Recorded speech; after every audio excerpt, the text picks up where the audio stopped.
Hello friends, आपल्या सर्वांची आवडती मालिका वचन दिले तू मला या मालिकेच्या आजच्या सोमवार 3 ऑगस्टच्या एपिसोडमध्ये एकानंतर एक धमाकेदार ट्विस्ट आले आहेत.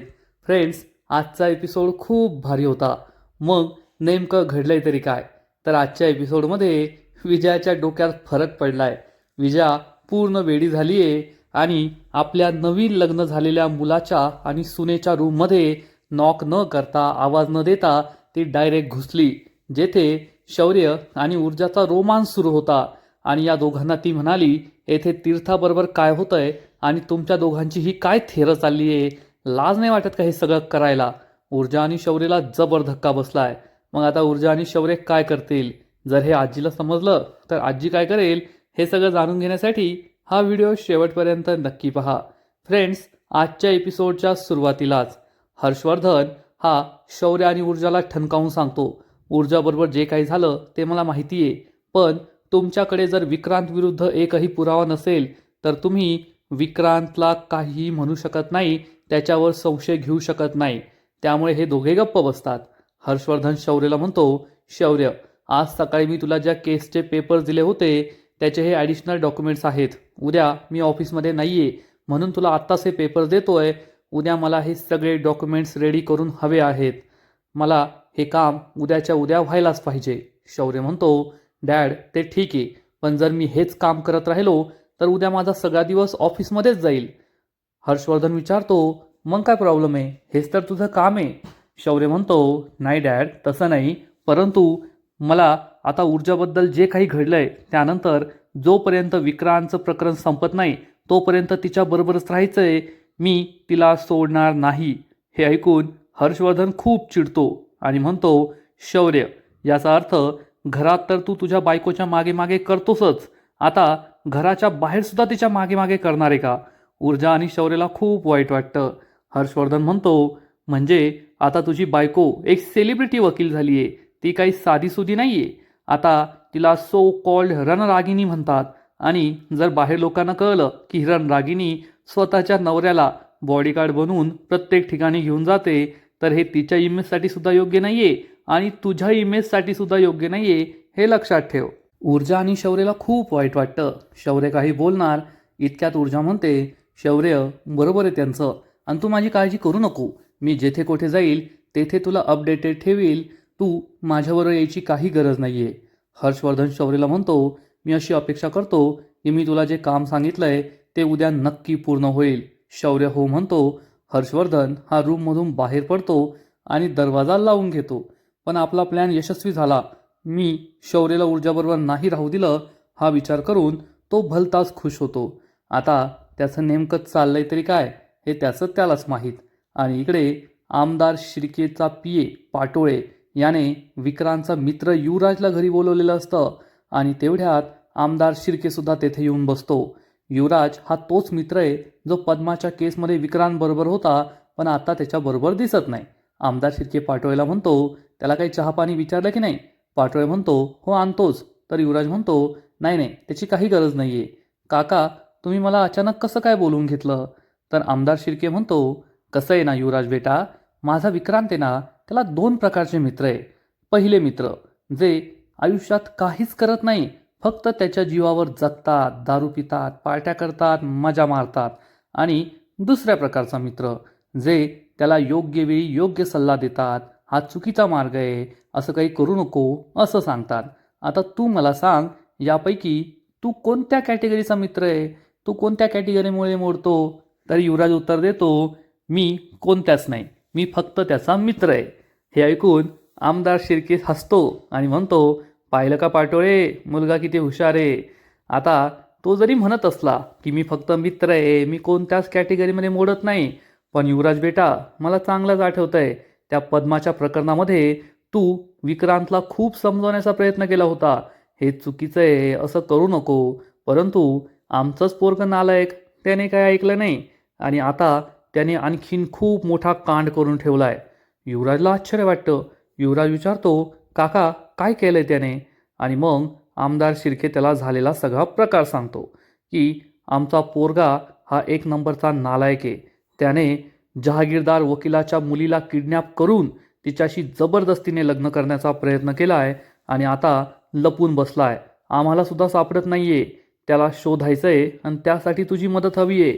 पण युवराज म्हणतो, काका मला नाही माहीत तो कोठे आहे. आमदार शिर्के पाटोळेला इशारा करतो. पाटोळे काही क्षणांसाठी दूर जातो आणि एक फाईल घेऊन येतो आणि ही फाईल आमदार शिर्केला देतो. आमदार शिर्के ही फाईल पाहतो आणि पाटोळेला म्हणतो, आकडा चांगलाच मोठा आहे. आता ही कसली नेमकी फाईल आहे हाच प्रश्न या युवराजला पडतो. दुसरीकडे कुमुदिनी आजी ही विजयाला समजावून सांगते, मी डॉक्टर अंजली यांच्याशी बोलली आहे. त्या खूप मोठ्या स्पेशालिस्ट आहेत. म्हणजे एखाद्याला ट्रॉमा झाला, स्ट्रेसमुळे काही त्रास होत असेल तर त्यातून बाहेर काढण्यासाठी त्या सेशन घेतात. आपण तीर्थाला त्यांच्याकडे पाठवूया. याचा तीर्थाला नक्कीच फायदा होईल. तीर्था लवकरच बरी होईल. विजयाला यातलं जास्त काही कळत नसतं. विजया हो म्हणते आणि मग कुमुदिनी आजी लगेच डॉक्टर अंजलीला कॉल करते आणि डॉक्टर अंजलीला आपली ओळख करून देते आणि सांगते की माझी नात तीर्थाला तुमच्या मदतीची गरज आहे, तुमच्या काउन्सिलिंगची गरज आहे. आणि मग आजी झालेला सगळा प्रकार सांगते की तीर्थाबरोबर काय झालंय आणि सध्या तीर्थाची अवस्था काय आहे. आणि डॉक्टर अंजली उद्या सकाळी 11 वाजता तीर्थाला भेटायला बोलवतात. तेवढ्यात हर्षवर्धन तेथे येतो. आजी डॉक्टर अंजलीला थांबायला सांगते आणि हर्षवर्धनला सांगते की उद्या सकाळी 11 वाजता डॉक्टर अंजलीने तीर्थाला काउन्सिलिंगसाठी बोलवलं आहे. तर हर्षवर्धन म्हणतो, पण या परिस्थितीत मला तीर्थाला घराबाहेर नाही पाठवायचं आहे. ही गोष्ट आजीलासुद्धा पटते आणि आजी ही लगेच डॉक्टर अंजलीला घरी येण्याची विनंती करते. डॉक्टर अंजली तयार होते आणि आजी फोन कट करते. विजया हर्षवर्धनला विचारते, अहो आपली तीर्था बरी तर होईल ना. आजी तिला समजावून सांगते, तू नको टेन्शन घेऊ, तीर्था बरी होईल. हर्षवर्धनसुद्धा म्हणतो, हो तुम्ही काळजी करू नका, तीर्था बरी होईल. मी तीर्थाला खाली जेवायला बोलवलं आहे, चला जेवणाची तयारी करा. आजी आणि विजया जेवणाची तयारी करायला जातात आणि मग थोड्या वेळानंतर सगळेजण डायनिंग टेबलवर बसलेले असतात. ऊर्जा आणि शौर्य एकमेकांच्या समोर असतात आणि ऊर्जाच्या बाजूला तीर्था असते. तीर्था खूप शांत असते, कसल्याच तरी विचारात मग्न असते आणि जेवण करत नसते. ही गोष्ट सगळ्यांच्याच लक्षात येते. ऊर्जा आणि शौर्याची नजरानजर होते आणि तीर्थाचा मूड लाईट करण्यासाठी हे दोघे एक प्लॅन बनवतात. आणि ऊर्जा तीर्थाला विचारते, तीर्था तुला काही हवंय का, काही वाढू का. तीर्था नकार देते. सगळ्यांचं लक्ष तीर्थावर जातं आणि मग ऊर्जा आणि शौर्याची पुन्हा एकदा नजरानजर होते आणि ऊर्जा ही शौर्याला विचारते, शौर्य आपल्या तीर्थाला गोड खायला खूप आवडतं ना. शौर्य म्हणतो, हो मग. मग ऊर्जा विचारते, मग केक खायला कोणाला आवडतं, तुला की तिला. शौर्य सांगतो, तसं तर मला आवडतं, परंतु माझ्या एका बड्डेला आहे ना माझा केक दुसऱ्याच कोणीतरी खाऊन टाकला होता आणि मग सगळा आरोप माझ्यावरच आला. हे ऐकून तीर्था हसते, स्माईल करते, कारण हा तिच्या बालपणीचा किस्सा आहे. शौर्य सांगतो, आणि हे सगळं खोडकर तीर्थाने केलं होतं. आज ही मुलगी एवढी शांत भोळा चेहरा करून येथे बसली आहे ना, लहानपणी खूप खोडकर होती बरं का. माझ्या बड्डेला सगळा माझाच केक खाऊन टाकला आणि वरतून सगळा आरोप माझ्यावरच लागला. माझ्या बड्डेला केकपेक्षा आईचा जास्त मार मी खाल्लाय. हे ऐकून सगळे हसतात. तीर्थाच्या चेहऱ्यावर सुद्धा स्माईल येते. हर्षवर्धन, विजया सगळे खूप खुश होतात आणि आदित्य सांगतो, हो खरंय, ही लहानपणी इतकी खोडकर होती, इतकी खोडकर होती ना की काय सांगू. तीर्था हसते आणि ऊर्जा म्हणते, दादा चुकलं तुमचं, खोडकर नव्हती, खोडकर आहे आणि नेहमी राहणार आहे. तीर्था खुश होते, स्माईल करते, सगळ्यांनाच बरं वाटतं. आणि मग विजया म्हणते, तीर्था किती दिवसानंतर तुझ्या चेहऱ्यावर इतकी छान स्माईल दिसते मला. नेहमी अशीच हसत राहा, तू हसलीस या आम्हाला सर्वांना खूप छान वाटतं. त्यामुळे घरातील सगळेच खुश होतात. ऊर्जा आणि शौर्याने घरातलं वातावरण बदललेलं असतं. आणि इकडे आमदार शिर्के ही फाईल या युवराजला वाचायला देतो आणि युवराज ही फाईल पाहतो. आमदार शिर्के म्हणतो, कसं युवराज, सगळ्यात आधी तुला तुझ्या आईच्या आजारपणासाठी पैशांची गरज होती, पण तुझ्याकडे पैसे नव्हते. मग तू एका प्रायव्हेट पतपेढीमधून मोठी रक्कम कर्जाने घेतली. आईचं आजारपण काय मिटलं नाही आणि तुलासुद्धा कर्ज फेडता आलं नाही. मग कर्जाचा बोजा वाढत गेला. मग तू एका दुसऱ्या बँकेतून कर्ज घेतलं आणि त्या पतपेढीचं कर्ज फेडलं. असं करता करता तू तिसऱ्या बँकेतून कर्ज फेडलं, दुसऱ्या बँकेचं फेडलं आणि एकानंतर एक तुझ्या नावावरची कर्ज वाढत गेली आणि आता कर्जाचा बोजा एवढा झालाय की त्याखाली तूच दबत चाललाय. हे मला चांगलंच ठाऊक आहे. आणि जर तुझी इच्छा असेल तर तुझं हे सगळं कर्ज मिटू शकतं, ते सुद्धा एका फटक्यात. युवराज हा आमदार शिर्केकडे पाहतच राहतो. आमदार शिर्के पाटोळेला इशारा करतो. पाटोळे त्याच्या खिशातून एक पैशांचं पाकिट बाहेर काढतो. आमदार शिर्के युवराजला म्हणतो, या पाकिटात एवढे पैसे आहेत ना की तुझं कर्ज संपूर्ण फिटून जाईल आणि आयुष्यात तुला कसलंही टेन्शन राहणार नाही. युवराज या पैशांकडे पाहतच राहतो आणि तो हे पैसे घेणार इतक्यात पाटोळे पैशांचं पाकिट मागे खेचतो. युवराजला काही कळतच नाही. आमदार शिर्के त्याला सांगतो, तुला जर हे पैसे हवे असतील तर माझं एक काम करावं लागेल. माझं नालायक कार्टं सध्या कोठे हे मला माहीत नाहीये. त्या हर्षवर्धन जहागीरदारच्या पोरीला किडनॅप करून लग्न करण्याचा प्रयत्न करून पळून गेलाय आणि आता मोबाईल सिम वगैरे सगळं बंद करून अंडरग्राऊंड झालाय. तो कोठे काय मला काहीच कळत नाहीये आणि तुला त्याला माझ्यासाठी शोधून द्यायचंय. जर तू त्याला शोधून दिलंस तर हे पैसे तुझे, तुझं सगळं कर्ज फिटणार. तुला त्याच्याबरोबर राहायचं आणि माझा हेर बनून काम करायचं. तो कोठे जातो, काय करतो हे सगळं मला सांगायचं, हे तुझं काम असणार आहे. तर युवराज म्हणतो, पण काका, जर तो तुम्हाला सापडत नाहीये तर तो मला कसा सापडणार? तो कोठे मला कसं कळेल? आणि त्याने तर सगळे त्याचे कॉन्टॅक्ट बंद केले आहेत ना. आमदार शिर्के म्हणतो, अरे काय, आता हे सुद्धा मी सांगितलं तर मग पैसे कसले देणार तुला? हे सगळं तुझं काम. तो कोठे काय हे सगळं तू शोधून काढायचं. पाटोळे म्हणतो, आणि मग एकदा का विक्रांतला शोधलं, विक्रांत बरोबर राहायचं, आमचा गुप्तहेर म्हणून काम करायचं, त्याचेच तुला पैसे मिळतील. युवराज म्हणतो, पण कदाचित तू जर तुमच्याही कॉन्टॅक्टमध्ये नसेल तर सचित आणि गौतम बरोबर असेल. ते दोघे त्याचे बेस्ट फ्रेंड आहेत. नक्कीच ते दोघे त्याच्याबरोबर असतील. हे ऐकून आमदार शिर्के आणि पाटोळे खुश होतात आणि पाटोळे पुन्हा एकदा पैशांचं पाकिट त्याच्यासमोर ठेवतो आणि युवराज हे पैसे घेऊन टाकतो. युवराज सांगतो, मी सचित आणि गौतमला कॉल करून पाहतो, नक्कीच विक्रांत त्यांच्याबरोबर असेल. आणि हा युवराज या दोघांना कॉल करतो, पण रिंग वाजते, ते फोन उचलत नाही. आमदार शिर्के म्हणतो, वाटलंच होतं. मग युवराज त्यांना मेसेज करतो, भावा कुठे आहेस, विकी बरोबर आहे का, खूप काळजी वाटत होती म्हणून मेसेज केला. आणि युवराज सांगतो, त्यांनी मेसेज रीड केलाय पण रिप्लाय केलेला नाहीये. आमदार शिर्के म्हणतो, करतील रिप्लायसुद्धा करतील. पाहिलं का पाटोळे, मी म्हटलं होतं ना, पोरगा लय हुशार आहे. आता पहा, विक्रांतपर्यंत हाच आपल्याला पोहोचवणार. पाटोळे आणि आमदार शिर्के खूप खुश होतात की आता विक्रांतचा पत्ता आपल्याला नक्की सापडेल. आणि इकडे डायनिंग टेबलवर सगळ्यांची जेवणं सुरू असतात. तीर्था आनंदी झाली असते आणि जेवण करत असते. तेवढ्यात ऊर्जाची नजर शौर्यवर जाते आणि शौर्य तिला काहीतरी पांचट इशारा करतो. त्यामुळे ऊर्जा लाजते, आजूबाजूला कोणी पाहिलं तर नाही ना हे पाहते. आणि मग या दोघांचे इशारे सुरू असतात.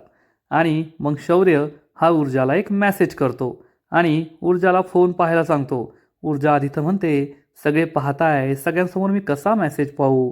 पण नंतर ती कसाबसा मेसेज वाचते आणि या मेसेजमध्ये शौर्याने लिहिलेलं असतं, मिसेस बायको, आज जेवणानंतर बेडरूममध्ये तारीख लागली आहे, कृपया उपस्थित राहावे, नाहीतर कठोर शिक्षा होईल. ऊर्जा हा मेसेज वाचते, शौर्यकडे रागारागाने पाहते. तीर्थाची सुद्धा या दोघांवर नजर असते. या दोघांचं काहीतरी सुरू आहे हे तिच्या लक्षात येतं. आणि मग ऊर्जासुद्धा शौर्याला रिप्लाय करते की, माफ करा मिस्टर नवरोबा, आजच्या तारखेला जमणार नाही, पुढची तारीख द्या. आणि हा मेसेज वाचून शौर्य खूप चिडतो. का असं विचारतो. या दोघांची मेसेज करणं सुरू असतं. तीर्थाला हे समजतं आणि तीर्था ऊर्जाला म्हणते, ऊर्जा वहिनी, आज तू माझ्याबरोबर माझ्या रूममध्ये नाही राहिलीस ना तरी चालेल, माझ्याबरोबर मॉम थांबेल. हे ऐकून विजयाला खूप आनंद होतो. तीर्था विचारते, मॉम तू थांबशील ना? आणि विजया म्हणते, हो, मी नक्की थांबेल. विजयाला असं वाटतं की तिला मान दिलाय, त्यामुळे ती खुश होते. आणि मग तेवढ्यात आजी सर्वांना सांगते, आता मला तुम्हाला एक महत्त्वाची गोष्ट सांगायची आहे. तीर्थाला जो काही त्रास होतोय, तिला जी काही भीती वाटते ना, त्यासाठी आम्ही एक मार्ग शोधून काढला आहे. एक मोठ्या डॉक्टर आहेत, त्या डॉक्टरांचं काउन्सलिंग तीर्थाला द्यायचं असं आम्ही ठरवलं आहे. आणि हर्षवर्धनसुद्धा यासाठी तयार आहे. हर्षवर्धन सांगतो, हो तीर्था, या काउन्सलिंगचा तुला खूप फायदा होईल. तुला जी भीती वाटते ना ती तुझ्या मनातून दूर होईल. आणि तुझ्या आजीनेच या डॉक्टरला शोधलं आहे आणि आजी डॉक्टर अंजलीबद्दल सांगते की ती ट्रॉमामध्ये असलेल्या माणसांना कशी मदत करते. पण त्यांनी मला अजून एक गोष्ट सांगितली आहे की या सेशनमध्ये तीर्थाच्या जवळची व्यक्ती तिच्याबरोबर असायला हवी. तेवढ्यात विजया म्हणते, तीर्थाच्या सगळ्यात जवळची तर मीच आहे, मग मीच तेथे थांबेल. तीर्था, मी तुझ्याबरोबर येईल बरं का सेशनला. पण तेवढ्यात तीर्था म्हणते, नाही मॉम, तू नको. ऊर्जा वहिनी, तू माझ्याबरोबर थांबशील का? हे ऐकून विजयाला जबर धक्का बसतो. ऊर्जा म्हणते, हो तीर्था, मी थांबेल तुझ्याबरोबर. तीर्थाला बरं वाटतं. तेवढ्यात दिव्या विचारते, अगं पण तीर्था, तुला मॉमपेक्षा ही ऊर्जा जास्त जवळची आहे का? तर तीर्था म्हणते, नाही वहिनी, तसं काही नाही आहे. विजयाला खूप राग येतो. विजया तीर्थाला जाब विचारते, तीर्था, तुला मी नको आहे, शौर्य नको आहे, आजी नको आहे, घरातलं कुणी नको आहे, आणि ही बाहेरची मुलगी तुला तुझ्याबरोबर हवी आहे, ती तुला जवळची झाली आहे. विजया ऊर्जाला चक्क बाहेरची मुलगी म्हणाली. त्यामुळे शौर्य, ऊर्जा, आजी यांना खूप वाईट वाटतं. आजी चिडून म्हणते, विजया, हे काय बोलतेस तू? ऊर्जाला तू बाहेरची मुलगी म्हणतेस. एकतर ऊर्जा बाहेरची नाहीये, आता ती या घरची सून आहे. आणि तीर्थाला ऊर्जाला सेशनला घेऊन जावंसं वाटतंय, कारण विक्रांतपासून तीर्थाला वाचवणारी ऊर्जाच होती. त्या दोघी तेथे होत्या, म्हणून तिला असं वाटत असेल तर यात काय चुकीचं आहे? तर विजया म्हणते, अगं पण तीर्था, तुला फक्त ऊर्जा एकटीने नाही वाचवलंय, तेथे तुझा शौर्य दादासुद्धा होता ना. मग तुला शौर्य दादा त्या सेशनमध्ये का नको आहे? तू त्यालासुद्धा नेऊ शकतेस ना. तीर्था काही बोलणार इतक्यात आजी म्हणते, अगं विजया, शौर्य जरी तिला जवळचा असला तरी शेवटी तो एक पुरुष आहे. आणि अशा कोणत्याही परिस्थितीत कोणत्याही मुलीची इच्छा असेल की एखादी स्त्री तिच्याबरोबर असावी, म्हणून तीर्था असं बोलली. तुला इतकी साधी गोष्ट कळत नाहीये का? विजयाला सगळं कळत असतं, पण तिच्या मनात ऊर्जाबद्दल एवढा राग आहे की ती रागारागाने डायनिंग टेबलवरून उठून निघून जाते. तिच्या मागे मागे दिव्यासुद्धा जाते. सगळ्यांना खूप वाईट वाटतं. शौर्य, ऊर्जा एकमेकांकडे पाहतात. हर्षवर्धन मात्र भलताच खुश होतो. आता हर्षवर्धनने त्या विक्रांतचा काय बंदोबस्त केलाय त्याचं त्याला माहीत, पण ऊर्जा आणि शौर्याला तो मात्र त्रास देतोय. ऊर्जाला जास्तीत जास्त त्रास व्हावा यासाठी तो प्रयत्न करतोय, एवढं मात्र नक्की. सगळे डायनिंग टेबलवरच बसलेले असतात आणि विजयाने जे काही केलं ते कोणालाही आवडलेलं नसतं. विजया खूप चुकीचं वागतीये. म्हणजे आधी तरी फक्त शौर्यसमोर दाखवण्यासाठी विजया खोटं खोटं चांगलं वागण्याचं नाटक करत होती. फक्त ऊर्जासमोर वाईट वागायची. पण आता ती शौर्यला सुद्धा दाखवून देतीये की ती ऊर्जाबरोबर किती वाईट वागतीये आणि तिला ऊर्जा आवडत नाही. त्यामुळे या दोघांचं नातं ठीक राहणार नाही, एवढं मात्र खरं. आणि आजचा एपिसोड येथेच संपतो. फ्रेंड्स, वचन दिले तुम्हाला, या मालिकेचा आजचा एपिसोड खरंच खूप भारी होता, इंटरेस्टिंग होता. ऊर्जा आणि शौर्य या दोघांना काही एकांत मिळत नाहीये. आधी आजीचा आजारपण आणि आता या तीर्थाचा आजारपण, त्यामुळे या दोघांना एकत्र राहण्याची संधीच मिळत नाहीये. आणि त्यात विजयाचा सासुरवास हा दिवसेंदिवस वाढत चाललाय. हर्षवर्धन हा विक्रांतचा बंदोबस्त करतोय की मग ऊर्जाचा बंदोबस्त करतोय, हे कळायला सुद्धा काही मार्ग नाहीये. आता हे तर आपलं पुढील काही दिवसातच कळेल की हर्षवर्धनने विक्रांतचा असा कोणता बंदोबस्त केलाय ज्यावर तो एवढा कॉन्फिडंट आहे. फ्रेंड्स, वचन दिले तुम्हाला, या मालिकेचा आजचा एपिसोड तर खरंच खूप भारी होता, परंतु पुढील एपिसोड आणखीन भारी असणारे, आणखीन मोठा ट्विस्ट या मालिकेत येणारे. मग नेमकं घडणार तरी काय? तर पुढील एपिसोडमध्ये आपण पाहू की ऊर्जा आणि शौर्य त्यांच्या बेडरूममध्ये असतील. शौर्य हा ऊर्जाला म्हणेल, हनीमून अर्धा राहिला, मी काही बोललो नाही. त्यानंतर आपलं डिनर अर्धा राहिला, मी काय बोललो नाही. लंच अर्धा राहिला, मी काय बोललो नाही. पण आता मी बोलणार, आज संधी मिळाली आहे, आज सगळं काही होणार, असं म्हणून शौर्य हा ऊर्जाच्या खूप जवळ येण्याचा प्रयत्न करेल. परंतु त्याच वेळेस विजया रूमचा दरवाजा उघडून आतमध्ये येणार. आता रूमचा दरवाजा उघडा ठेवून कोणता नवीन कपल रोमांस करतं हे ऊर्जा आणि शौर्यलाच माहिती आहे. त्यांना काय लॉक करता येत नाही का? पण विजयाचं सुद्धा खूप चुकलंय. नवीन लग्न झालेल्या आपल्या मुलगा आणि सुनेच्या रूममध्ये विजया नॉक न करता डायरेक्ट आतमध्ये घुसली आहे. आणि शौर्य आणि ऊर्जा एकमेकांशी रोमांस करत असताना पाहून ती जोरजोरात टाळ्या वाजू लागते. शौर्य आणि ऊर्जा खूप दचकतात, घाबरतात. आणि मग विजया या दोघांना जाब विचारते, तेथे तीर्थाची काय अवस्था झाली आहे आणि तुम्ही दोघे येथे काय करताय?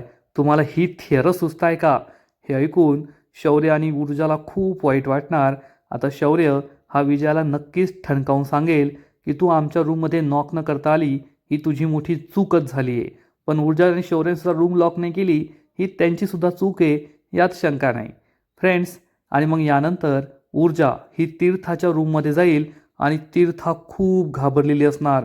विक्रांत येईल, कुठून तरी येईल, विक्रांतच्या नावाने सुद्धा ती घाबरत असेल. आणि मग ऊर्जा तिच्यावर ओरडणार आणि तिला ठणकावून सांगेल, तीर्था तू जहागीरदार आहेस, जहागीरदार.